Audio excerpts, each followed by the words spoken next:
मत्ती की इंजील बाब 15।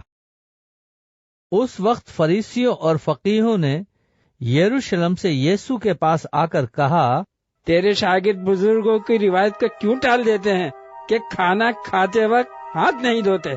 उसने जवाब में उनसे कहा, तुम अपनी रिवायत से खुदा का हुक्म क्यों टाल देते हो?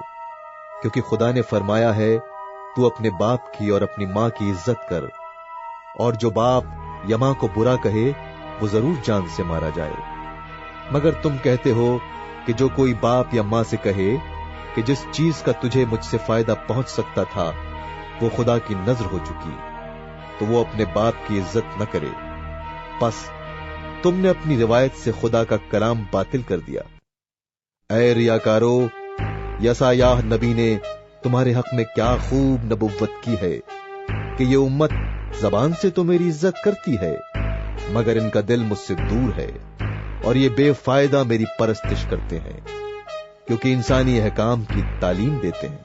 फिर उसने लोगों को पास बुलाकर उनसे कहा, सुनो और समझो, जो चीज मुंह में जाती है वो आदमी को नापाक नहीं करती, मगर जो मुंह से निकलती है वही आदमी को नापाक करती है। इस पर शागिर्दों ने उसके पास आकर कहा, क्या तू जानता है कि फरीसियों ने ये बात सुनकर ठोकर खाई?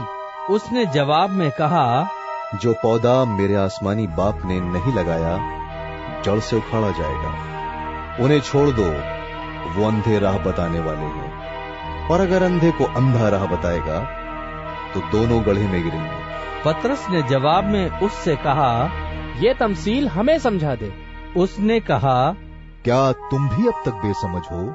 क्या नहीं समझते कि जो कुछ मुंह में जाता है वो पेट में पड़ता है और मजबले में फेंका जाता है?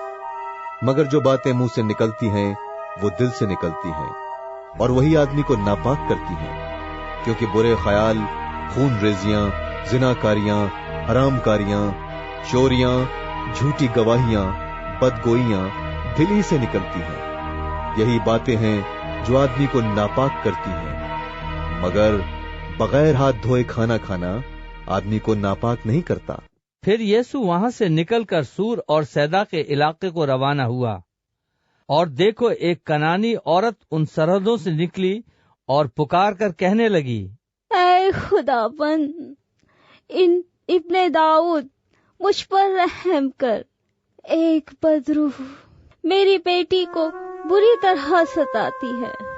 मगर उसने उसे कुछ जवाब न दिया, और उसके शागिर्दों ने पास आकर उससे ये अर्ज की, उसे रुखसत कर दे, क्योंकि वो हमारे पीछे चिल्लाती है। उसने जवाब में कहा, मैं इस्राएल के घराने की खोई हुई भीड़ों के सिवा किसी के पास नहीं भेजा गया।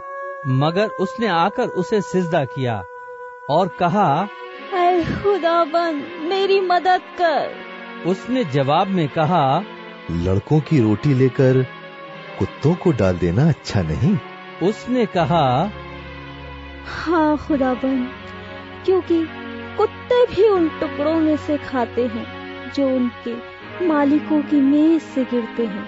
इस पर यीशु ने जवाब में उससे कहा, ऐ औरत, तेरा ईमान बहुत बड़ा है, जैसा तू चाहती है तेरे लिए वैसा ही हो।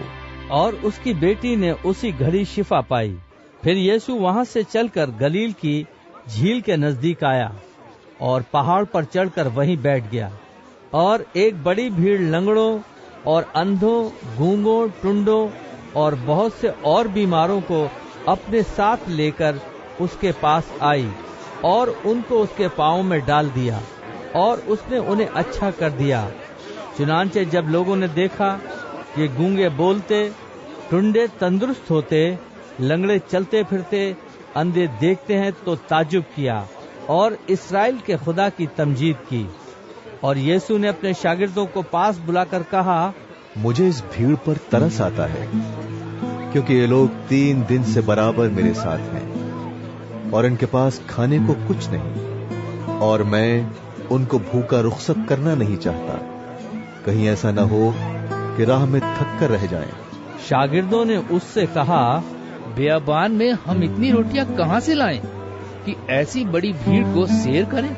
यीशु ने उनसे कहा, तुम्हारे पास कितनी रोटियां हैं? उन्होंने कहा, 7 और थोड़ी सी छोटी मछलियां हैं। उसने लोगों को हुक्म दिया कि जमीन पर बैठ जाएं, और उन 7 रोटियों और मछलियों को लेकर शुक्र किया और उन्हें तोड़कर शागिर्दों को देता गया, और शागिर्द लोगों को।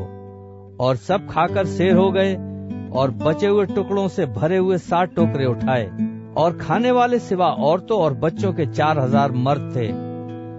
फिर वो भीड़ को रुखसत करके कश्ती में सवार हुआ और मगदन की सरहदों में आ गया।